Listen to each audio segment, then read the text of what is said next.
তো পার্লামেন্টে যেদিন আমি ঘোষণা দিলাম যে আজ থেকে বাংলাদেশ খাদ্যের স্বয়ংসম্পূর্ণ, সেই দিন বিএনপি বিরোধী দলে খালেদা জিয়া খালেদা জিয়া বিরোধী দলের চেয়ারে বসা, তার অর্থমন্ত্রী সাইফুর রহমান উঠে দাঁড়িয়ে বলল, খাদ্যের স্বয়ংসম্পূর্ণ হওয়া ভালো না, তাহলে খাদ্য সাহায্য পাওয়া যাবে না।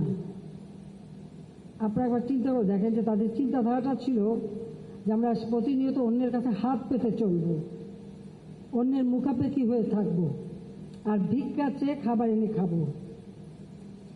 যেখানে জাতিপিতা বলে গেছেন আমাদের মাটি আছে, সোনার মাটি, আমাদের ফসল আমরা ফলাবো, এবং আমরা তা প্রমাণ করেছি। 2001 সালে আমার 5 বছর পূর্ণ হওয়ার পরে যখন আমি ক্ষমতা হস্তান্তর করি, তখনও 26 লক্ষ মেট্রিক টন খাদ্য উদ্বৃত্ত আমরা রেখে গিয়েছিলাম।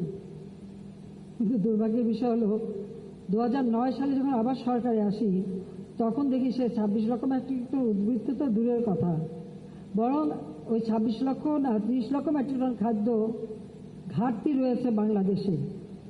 আর যেখানে মুদ্রাস্ফীতি আমি 1.50% রেখে গিয়েছিলাম, ইনফ্লেশন, চালের দাম মাত্র 10 টাকা ছিল, দাম 30 টাকার উপরে হয়ে গেছে, আর মূল্যস্ফীতি তখন 12% উঠে গেছে।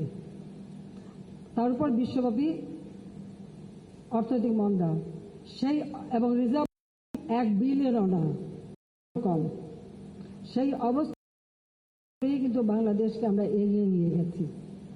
আজকে আমরা আমাদের সুনির্দিষ্ট লক্ষ্য ছিল, পঞ্চবার্ষিকী পরিকল্পনা নিয়েছি, প্রেক্ষিত পরিকল্পনা করেছি, এবং দেশকে এগিয়ে নিয়ে যাবার সব ব্যবস্থা করার ফলেই আজকে আমরা জাতিপিতা যেখানে আমাদের স্বল্পোন্নত দেশ রেখে গিয়েছিলেন, আমাদের লক্ষ্য ছিল 2020 সালে জাতিপিতার জন্মশতবার্ষিকী এবং 21 সালে স্বাধীনতা সুবর্ণ জয়ন্তীর সময় অন্তত বাংলাদেশকে আমরা আরও এক ধাপ উন্নীত করব।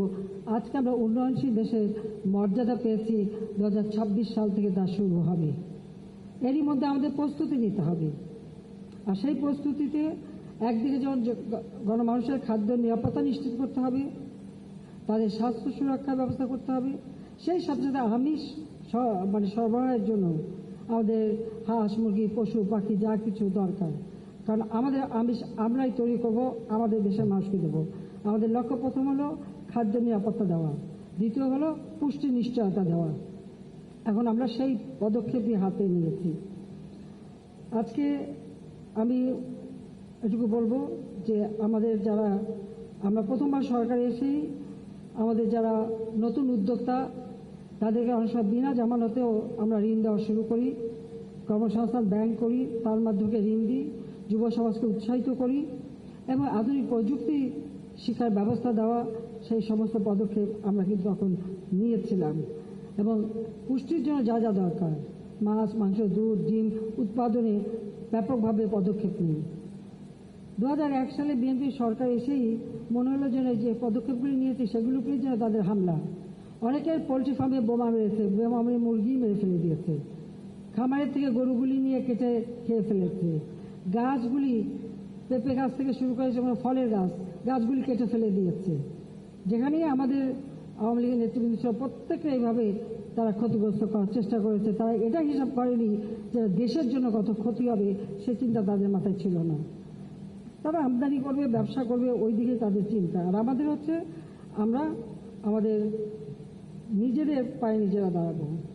আজকে অন্তত এটুকু বলতে পারি যে আমরা 96 সাল থেকে কিন্তু গবেষণার উপর গুরুত্ব দিয়েছি, কারণ গবেষণা ইনস্টিটিউটগুলি জাতিপিতা বঙ্গবন্ধু করে গিয়েছেন। কাজে সেই গবেষণা ছাড়া কিন্তু কখনো উন্নত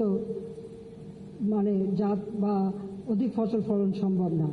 কাজে একদিকে যেমন ফসল উৎপাদন, এখন আমরা লবণাক্ত সহিষ্ণু ধান উৎপাদন করতে পারি, জলমগ্ন ধান সেটাও গবেষণা চলছে, অনেকটা সাফল্য পাওয়া গেছে, খরা সহিষ্ণু ধান সেটাও আমরা করছি। আমরা এখন অল্প সময়ের মধ্যে বেশি পরিমাণ খাদ্য উৎপাদন করতে পারি, এবং কৃষি যান্ত্রিকীকরণ যেটা জাতিপিতার স্বপ্ন, সেটাও আমরা বাস্তবায়ন করে যাচ্ছি। কাজে সেটার দিকে আমরা বিশেষ দৃষ্টি দিচ্ছি, এবং তার জন্য আমরা ভর্তুকিও দিচ্ছি। পাশাপাশি খাদ্যের সাথে সাথে আমিষের উৎপাদন বাড়ানোর জন্য ইতিমধ্যে ব্যাপক কর্মসূচি আমরা হাতে নিয়েছি।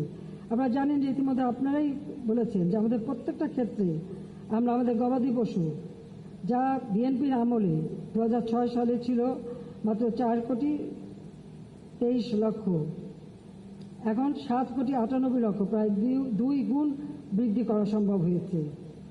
পোলট্রি যেটা ছিল মাত্র 18,06,00,000 পোলট্রির সংখ্যা, এখন তা 52,79,00,000, অর্থাৎ 4 গুণ আমরা বৃদ্ধি করেছি। সেই সাথে এমনকি লবণ, চা, দুধ উৎপাদন সবকিছুই আমরা বৃদ্ধি করেছি। দুধ উৎপাদনে 7 গুণ বৃদ্ধি করা হয়েছে।